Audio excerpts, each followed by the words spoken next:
So the chapter that I'm going to read is chapter number 22 in the first volume.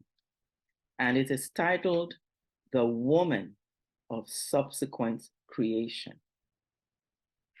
Now, what does subsequent creation mean? I talked about woman in preserving in the humans the memory of their first home. So their first home is, shall we call it the spiritual home or the first world? And this world in which we live is a physical or material world, or we could call it the second world, or our second home. But it's not really our primary home. So this part of creation, which is the closer to the material part of creation, is the second creation. Let's call it that. Okay.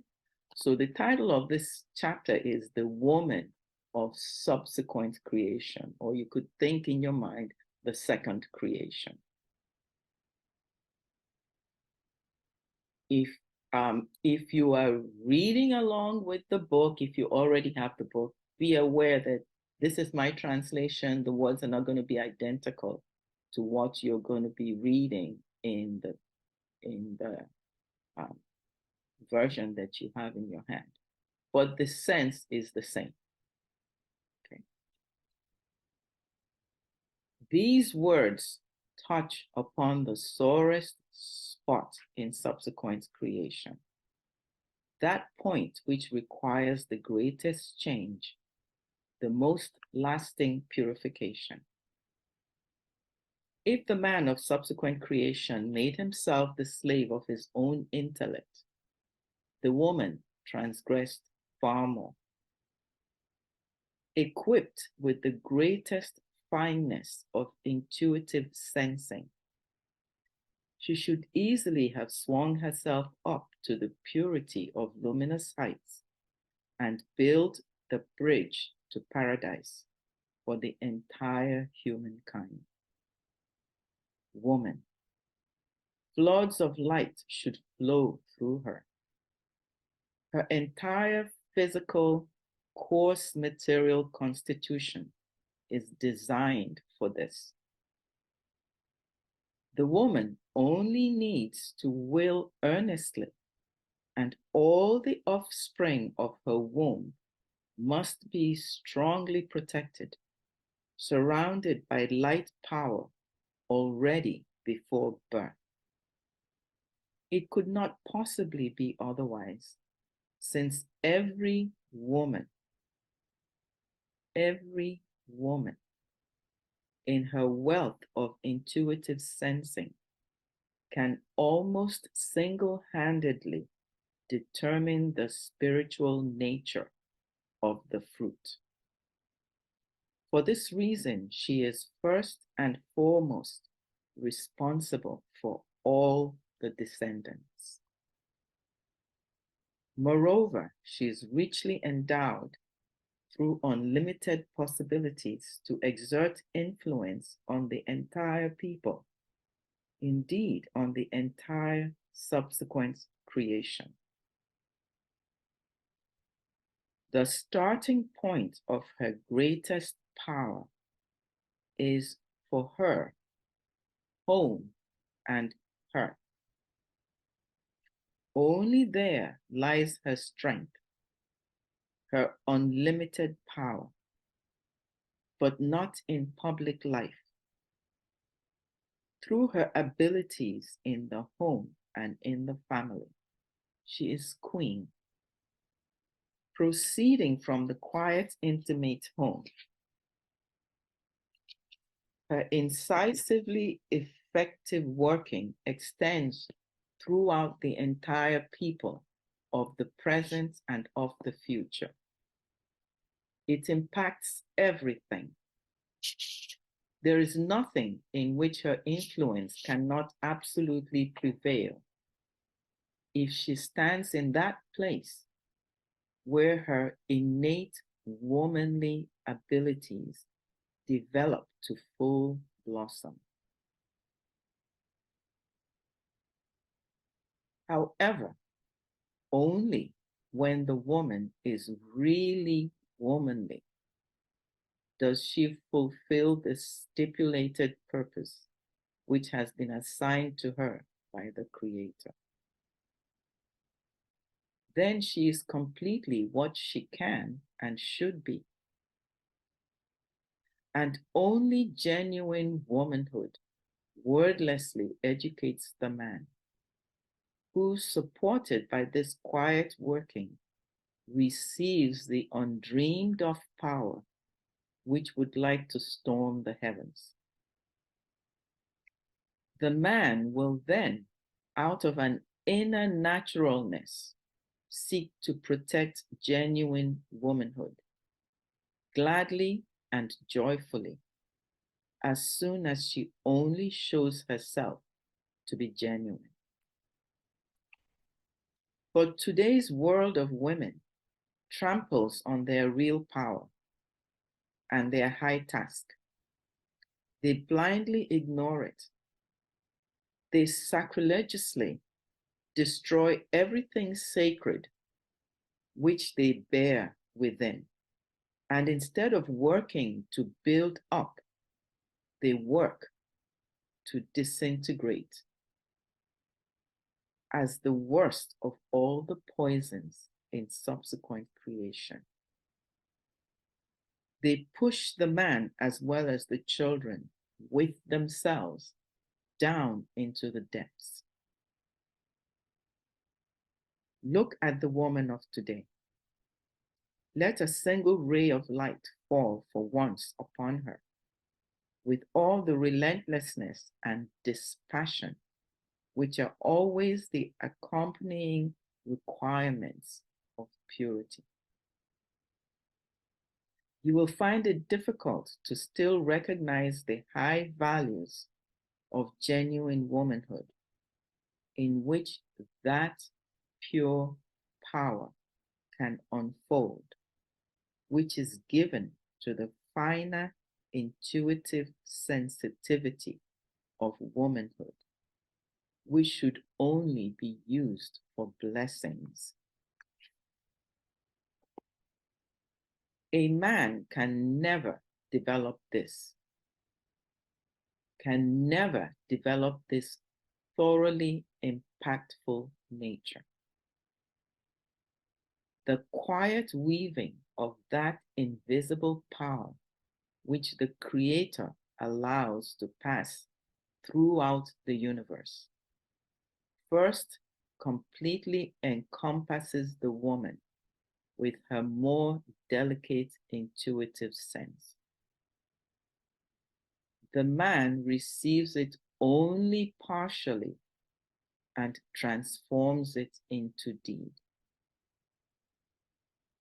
And just as the living power of the Creator, while remaining invisible to all humans, supports the entire universe, nourishes, moves, and drives it, so is the weaving of every genuine womanhood intended to be. For this she was created. This is her high, pure, wonderful goal. The expression weak woman is ridiculous to say, for the woman is stronger in soul than a man, not in herself, but through her closer connection with the creation power which grants her the more delicate intuitive ability. And now it is just what the woman of today seeks to hide. She goes to great pains to coarsen it or to totally suppress it.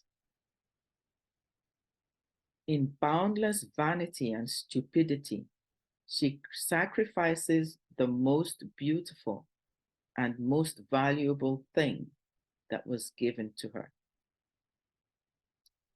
Through this, she makes herself an exile from the light, an exile to whom the return pathway will remain closed. What have these reproductions of a queenly womanhood now thus become? One must turn away from them in horror. Where does one still see genuine shame in the woman of today? As the most delicate, intuitive sensing of noble womanhood, it is so wildly deformed that it must be subject to ridicule. The woman of today surely is ashamed to wear a long dress if fashion dictates a short one. But she is not ashamed to expose almost 3/4 of her body at festive occasions to the glances of everyone in attendance. And in this, naturally, not only to their glances, but unavoidably to their hands when dancing. Without a thought, she would also uncover even more if fashion wanted it. Probably even everything based on current experiences. And as an aside, we must remember that this was written in the 1930s. And so we can see how far we have spiraled down since even when this was written. This is not an overstatement. We have indeed had enough of these disgraceful things. It was not wrong, but sadly only too true, when it was said that the woman begins to dress herself in order to retire for the night.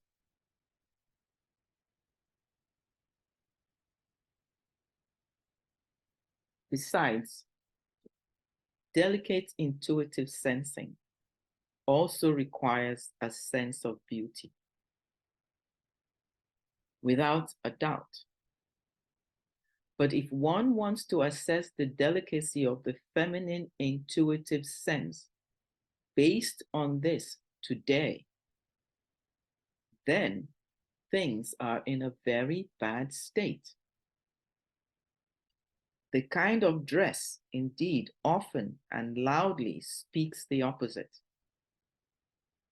And these thinly stocking legs of a woman, not to speak of a mother, are very poor to reconcile with womanly dignity. Modern cropped hair, modern women's sports are no less disfiguring to genuine womanhood. Coquetry is then the unavoidable result of vain fashion crazes for which the dangers to body and soul are nothing at all to be desired, least of all for simple family happiness. Many a woman, often enough, prefers the coarse and really insulting flattery of any idler over the work of her husband. So much and much more can be cited as visible proof that a woman of today is lost to her real task in this subsequent creation. And with this, all the high values which were entrusted to her And from now on, she has to give an account of it. Accursed be these empty humans. They are not perhaps victims of circumstances. Rather, they have enforced the circumstances. All the talk of great progress does not change the fact that these zealots of progress, along with their faithful followers, are only sinking more and more deeply. They all have already thrown away their real values. The greatest part of the world of women no longer deserves the name of honor, woman. And they can never represent men. Neither can they ever become men. So they finally remain drones in subsequent creation, which must be exterminated according to the unbending laws of nature. Of all the creatures in subsequent creation, the woman stands the least at the place where she should stand. In her nature, she has become the most wretched figure among all the creatures. She indeed had to become rotten in soul, since she carelessly sacrificed her noblest intuitive sense, not to speak of her purest power, to ridiculous external vanity. And through this, she derisively mocked the ordinance of her Creator. There is no salvation from such superficiality, for the women would reject all words or would no longer be able to understand and grasp them. Thus, only out of the horrors must the new true woman arise, who becomes the mediator, and with that, she also must provide the foundation for the new God-willed life and effective human working in subsequent creation, which then has become free of poison and rottenness.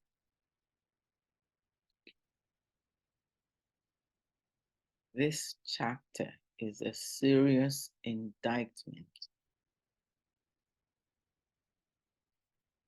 At least I feel to be a serious indictment and very painful for me when I read it, because it's an indictment of myself. At the same time, a wake-up call for me. And I hope a wake-up call for many others, for all who want to listen and acknowledge that they need to make some changes. Again, this book, like I said, is not easy to read, just like this chapter that we just read cannot be very easy to listen to, acknowledge, and absorb. You can't really absorb it unless you acknowledge it, that, yeah, it's true. No matter how painful it is, it's true. But the important thing about this book, In the Light of Truth, is that when it shows you everything that is painfully wrong, it also gives you pointers and information. It teaches you how the laws work so that once you understand how the laws work, you know what you have to do to change things, because you can only change things within the laws, within the action of the laws, within the activity of the laws. There was one part that I'm pretty sure I heard it correctly that I can't wrap my head around really, and that was the part about having short hair. Did it say something about short hair? Huh? Or did I mishear it? Because I got my hair cut and I like it. It didn't say short. It said cropped, cropped, modern sports. Cropped hair and short are not the same thing. Okay. Okay. So let's think about cropped in a minute. Okay. Um, like cropped hair. Let's see. Buzz haircuts are things that invoke like the the army, the Marines. They all have a buzz haircut. There is something masculine about buzz haircut. It's not the same thing as short hair. So doing a haircut or buzz cut that invokes masculinity in you as a woman takes away from your femininity. Even where it talks about the legs of a wife and mother. When I was watching the Olympics with my sister, and the women, I think it was Norway or maybe it was the Netherlands, the women on the beach volleyball team were opposed to having to wear these, scanty, as good as naked bikinis, and having people all over the world watching them. And they got fined for not going along with the skimpy bikini. Our concepts of how we expose our bodies and the kinds of things that we draw to ourselves is so dulled that we actually expose ourselves to tremendous dangers, because you can't, when we talk about intangible, the thoughts of the people looking at you as you walk by, you can't really touch it, but those thoughts are very real, and they are attracted to you and affect you, and not only affect you, they affect your surroundings and everything that is connected with you and everyone that is connected with you. So we have to really, and the other side of the coin is when you read something, take the word that you read and try to understand it exactly according to the words that are said. We tend to have a tendency to interpret in our minds what we have heard. And our interpretation is not always accurate to the words that are actually said. And that is one of the causes of so much conflict and discord in the world, that we don't listen carefully and hear what is actually said. The other person who said, what advice do you have for women who are working through the horrors right now? Yes. That's a very important question. First, and I'm going to answer it very carefully, very slowly and very carefully. whatever a person's situation is right now, and this is whether you're a woman or you're a man, or even you're a child, whatever a person's situation is right now is the result or consequence of prior actions or choices which they have made. It is not easy to bring to somebody's attention that, especially a person who is in a very difficult and painful situation. But if any of you has ever been in AA or attended AA, Alcoholics Anonymous, one of the first lessons they have to learn is that their situation, no matter how painful, is part of their making.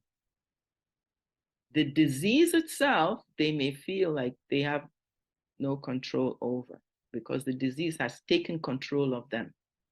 But their circumstances are a result or a consequence of their own choices. So the first thing they have to learn is they have to start making different choices. The second thing they have to learn is that they can make these different choices with the help of a higher power. There is a power that flows to them.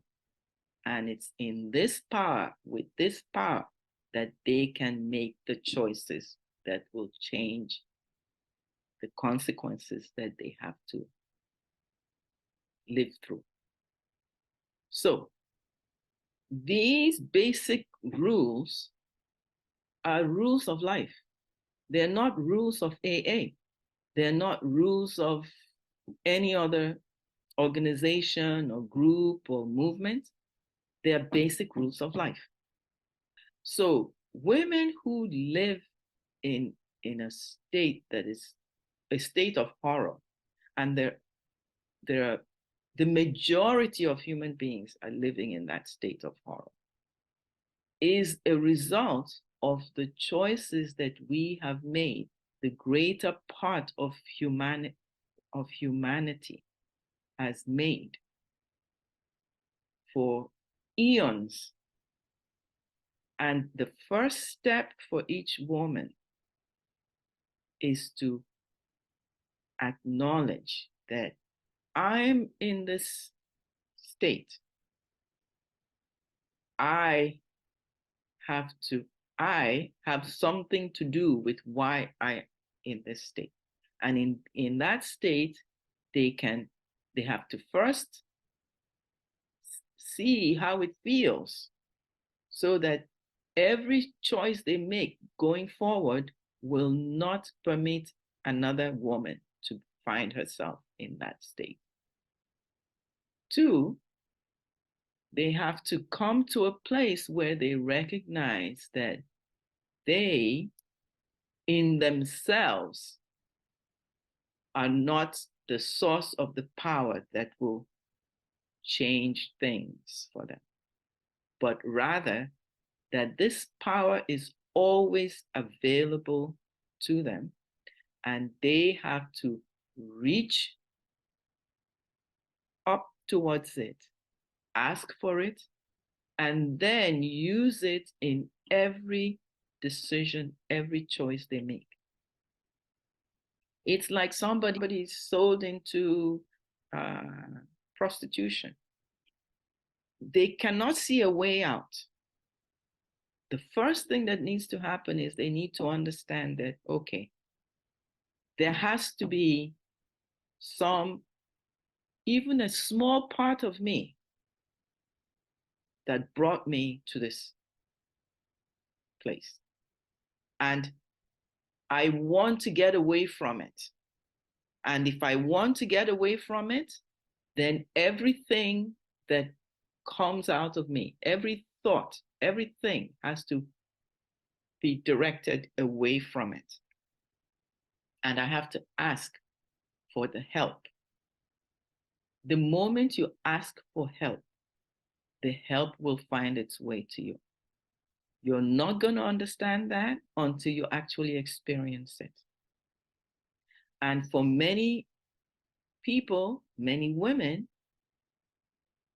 they can be told that, but they need to experience it themselves.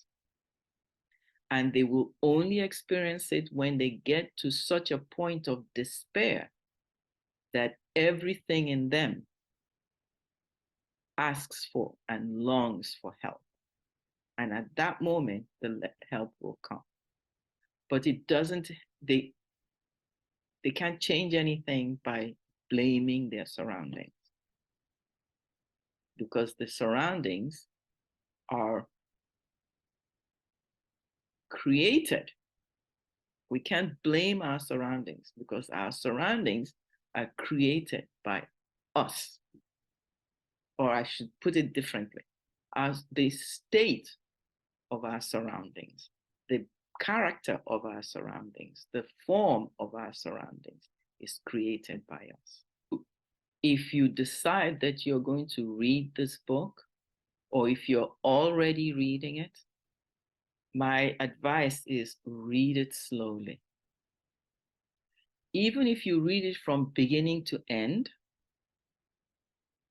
which may take you the better part of a couple of years or more, read it sequentially, one chapter at a time. When you read a chapter, if you come across something you don't quite understand or don't quite agree with, and you have every right to not agree with something, put it into your heart. Put it into your heart and let it just sit there and percolate. Later, go back and read it again. You'll be surprised that your outlook will be different. Your understanding will be different. The other thing that I would like to tell you is that as you read it, even if you read it to the end, you've only gotten like 0.0000001% of everything it contains. Because our capacity for absorbing and holding information is limited as humans. So when you read it to the end, go back to the beginning and start again. You'll be surprised you'll come across things you never saw before, or things you never thought about before. And the last thing I will say is, it will do you absolutely no good to spend hours reading this book. It will only be useful if you actually put into practice what you read. If you don't put into practice what you read, you don't grow. You only grow from experience. So you have to make it your experience. You can get the book from the publisher's website, which is grailmessage.com. You can get it also on the Apple iTunes website. You can get it on Amazon. So lots of choices. I hope that if you already are reading it, that you have gained something from attending this meeting. And if you have not read it, or you're not reading it, that you will gain something from getting it and starting to read it and to work on yourself. as you read it. Thank you very much.